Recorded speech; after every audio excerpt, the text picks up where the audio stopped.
अस्सलाम वालेकुम दोस्तों, मैं हूं असनान और आप देख रहे हैं टेक्निकल असनान यूट्यूब चैनल। आज की वीडियो में मैं आपको बताऊंगा कि आप अपनी वीडियो के ऊपर थंबनेल कैसे लगा सकते हैं।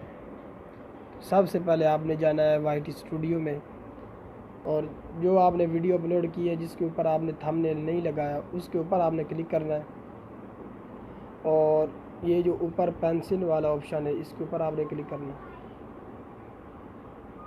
फिर आपने ये जो लिखा हुआ है एडिट थंबनेल इसके ऊपर आपने क्लिक करना है और यहाँ से आपने कस्टम थंबनेल के ऊपर क्लिक कर देना है और ये जो आप यहाँ से आपने थंबनेल लगाना है जो आपने बनाया हुआ है उसके ऊपर आपने यस करना है।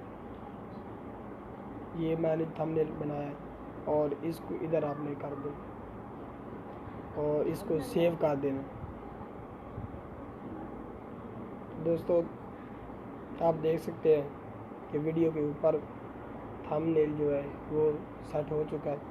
तो अगर आपको मेरी वीडियो अच्छी लगी है तो मेरे चैनल को सब्सक्राइब कर दें और साथ ही बेल आइकॉन को प्रेस कर दें।